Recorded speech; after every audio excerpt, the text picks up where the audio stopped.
very much for the comedian tonight. I just thought, a few years ago I decided, why should I keep all these depressing thoughts to myself? Parliament is a boarding school. It's set up on the same principles, and 20% of the inmates have been to public school and experienced these things that I experienced. And I was an observer, so I was one of the lucky ones in some ways, but it fucked me up for life. So the thing is about Parliament, it needs to be changed because it explains why these MPs behave the way they do. So that's the thesis, if you like. I had polio when I was young, which I'm one of the last generation. I have only 0.6 legs between me, which didn't help with boarding school. So this is called Talking with a Limp. Westminster was established with the boarding school culture. Why did the Third Reich and Westminster both adopt the boarding school culture? Which they did. The Third Reich used the boarding school culture. They copied the British boarding school culture to train and to indoctrinate. They chose that culture because it works. Westminster is an unhealthy boarding school environment familiar to the many MPs with those young, damaged alumni in their heads.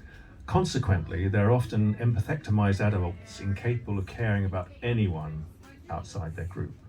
They're the products of an upbringing that's encouraged by our current parliamentary society. It's made many of them vasectomised ejaculate, come with no content, glutinous expressions from which the seeds of humanity have been removed. And then there are the men. Apparently, without parents, we were so very, very lucky. Privileged bastards.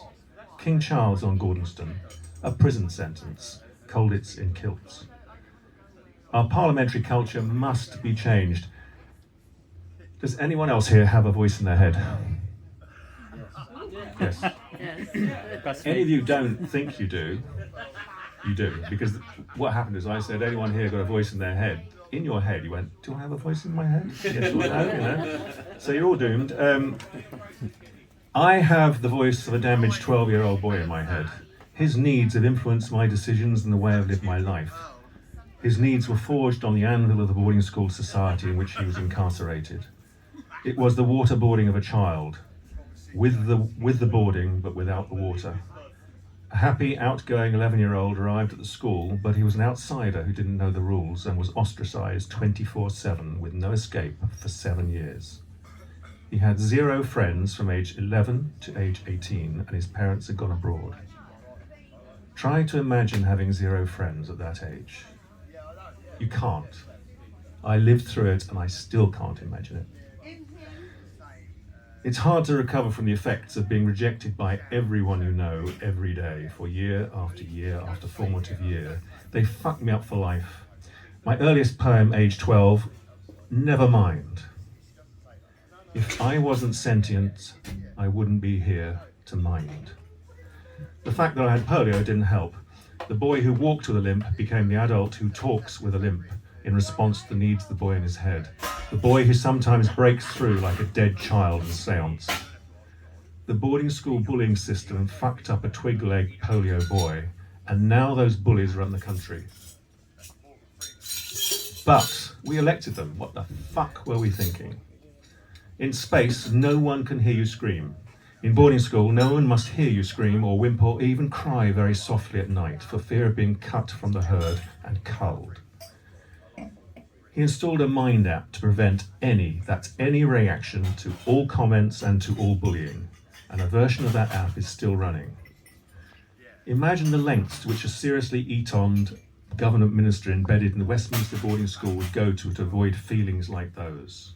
How much of our money would they spend in attempting to satisfy the deeply entrenched head-child needs that are always there? Not allowed. With a nod to Delmore Schwartz, the American poet, not allowed. School's the time in which I learned. School's the fire in which I burned. I was not allowed to feel the hurt, no view for me, just desert. I sobbed inside my mental shroud, but not out loud, not out loud. I'm not allowed to join my peers. I'm not allowed to show my fears. I'm not allowed to scream out loud. I'm not allowed to leave the crowd. I'm not allowed to cry at night as tears just amplify the spite. I'm not allowed to show I'm weak, as that's the feedback that they seek, to cut and cull me from the herd. I can't afford to say a word. A schoolboy learns he's not allowed to feel a fucking thing out loud. A schoolboy learns he must be wood, a boy to burn, as he's no good. Boarding school and dad has gone, he's just 11, he's missed his mum. He learns his life is not his own, he turns himself to wood and stone. Response is what they needed to inflict their pain on someone who is not allowed to retaliate. A dead boy walking, intestate, his feelings made a foreign land. Down all the years he's held my hand. I've been Geppetto to that child, that wooden boy who's still exiled, whose soul was shaped, whose heart was cowed. Real men cry, but I'm not allowed. Marriage, a time in which I learned. Marriage, a fire in which I burned. I'm not allowed to be who I am. I'm not allowed to be that man. I am allowed to self-control as she sells myself and sells my soul for what she wants and what she needs, oblivious to the pain she feeds. I'm not allowed to defend myself, despite the toll on mental health. Our sons are pawns she uses to inflict her guilt on someone who is not allowed to retaliate. A dead man walking, intestate. A husband learns he's not allowed to feel a fucking thing out loud. A husband learned he must be wood. A man to burn, he's no fucking good. How to train a baby elephant. Insert serious peg into ground. Add chain, add elephant leg. Little elephant pulls and pulls until leg bleeds. Little elephant walks round and round, creating a circular rut at tether limit, hoping and hoping that it can walk far, far, far away enough to find a route that leads somewhere. Eventually, the little beast comes to understand that there is no escape, no way out, ever. Tethered has become part of its worldview. Freedom no longer exists. Once that understanding has been reached, even a length of string will restrain the elephant with no fear it will escape. It's lost the ability to visualize the concept of freedom. It knows there's no escape, so it no longer can even try. They tried to baby elephantize him with parental expectation chains, peer group chains, societal chains, location chains. He fought to survive. He fought by becoming outwardly dead to hide the internal burns. We've both fought the effects of polio as a physical proxy of the internal war against the pain in body and in mind. Circumscription. I hope I'll find the courage to hurt myself today, to use it or to lose it, but lose it anyway. I'd rather look at mountains than where I put my feet. I'd rather stand and struggle than settle for defeat. Once I learned to walk and then learned to walk again. I learned to love my body, dancing, playing, pushing, finessing limitations, brought pleasure from success. But creeping degradation is gnawing at my flesh. I hope I'll find the courage to hurt myself today, to use it or to lose it, but lose it anyway. I'd rather look at mountains than where I put my feet. I'd rather stand and struggle than settle for defeat. Is it really courage or just a daily choice driven by a stubborn pride, a persistent nagging voice? Not the man you used to be, plunging self-esteem, bolstered by a vain attempt to swim against the stream. Whilst limitations lend me anger to surf a burning back, I've built myself on feet of clay, stretched out on a rack of personal inquisition. Am I like I claim, or whinging at my lot in life with no one else to blame? But when I lose the courage to hurt myself today, when a fear of venture outweighs the highs of gain, when I no longer look at mountains but circumscribe my view, when I'd rather sit than struggle and see life living through a lens of limitations, when I lose that courage that makes me want to try, I'll lose much more than mountains, and a part of me will die. But sometimes the boy is very triggered, roaming around the inside of my cranium with panic, faster and faster, trapped, each reverberation amplifying his fear of rejection, of being alone again. Deservedly outcast out, mummy and daddy won't help me befriend none of my peers into my soul found wanting to be loved. Her betrayal of promises to be a good boy, that hurts, so much pain, full of needs, must escape is impossible to stop the feedback process that eliminates all rationality. Similarly, the husks of the scarred children in the heads of the many parliamentary politicians still control their behaviour, their influence reinforced and amplified by the Westminster public school environment they inhabit. Placating their inner child is far, far more important to them than their responsibilities to us. There's so much choice to write about, but I chose Jacob Rees-Mogg. Mogmentum. The newest type of Moggan man, his magnetic personality, can make much of the populist belief that emigration is a problem he must catalogue. That's Jacob sees Wog. He runs about a Mog on abortion debate, a Christian but he loves to hate. LGBT folk whose unnatural lust must be curbed. Well, because it must. They are not worthy of dialogue. That's Gay Club Rees-Mogg. A Mog who loves to procreate, a wealthy Catholic sophisticate. He profligates his personal seed, but's unmagnanimous to those in need. He's a nasty little demagogue. That's Jacob please God.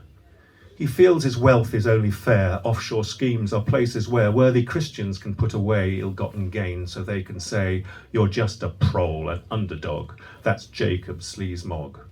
Supporter of a Brexit that sinks the ship, he's the rat, deserts the vessel he has holed, the HMS that he has sold.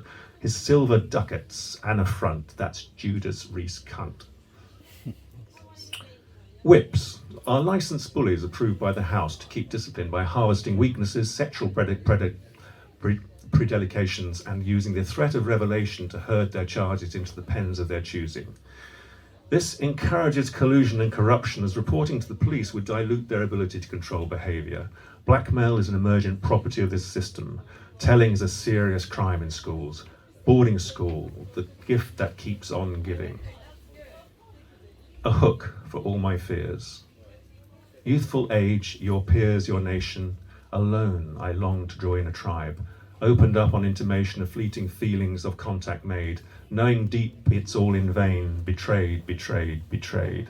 14 was the age for peers, that hook was glazed with outcast fears. Father's age with sons, a labour of, with friends a wife, a life to live, opened unconditional love, feelings unfurled, then came her blade, to slash the sets of all my world, betrayed, betrayed, betrayed. 40 was the age of tears, the hook, the form of all my fears. So I hope he dies. R.I.P. Peter. One day I hope that 12-year-old boy will die peacefully in my sleep. I'll wake up one morning and he'll be gone, that 12-year-old boy in my head. I'll commission a gravestone engraved with an epitaph in memory of a boy called Peter, born aged 11 in 1964. His courage saved a life. He lived in the head of his host, gradually fading away until, like a Cheshire cat, only his shadow remained. Died aged 12 in the 2020s, R.A.P. But for him, I wouldn't be here, I wouldn't have survived.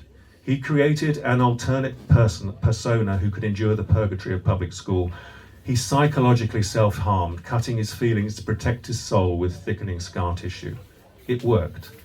I admire his courage and his resilience, but I don't need his scars now. I don't want him in my head inflicting his needs on my life, controlling my behaviour.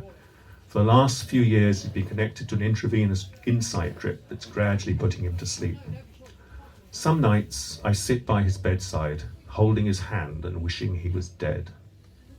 My very own psychological postnatal abortion. Our parliamentary environment must be changed to free us from those Peters in the heads of our rulers. But we were such lucky, lucky bastards, and it never did any of us any harm. It was just the done thing. The done thing. The unmaking of me was a dead boy walking in grief for a life unlived. The smell of rotting soul pervades his life. He pokes out his eyes to not view what they do. Like an elephant on a rope, he plats his prison, creates his asylum, peers through the narrow slot, his burqa-slitted mind peers at his peers. It limps across the playing field to another night of torture and another day alone in a school full of cunts. Behind a gossamer grid of wards, huddled in the basement of my brain, that small boy still sometimes weeps. They said, it makes a man of you. It never did us any harm. It was just the done thing. It was just that. I was the done thing. Thank you.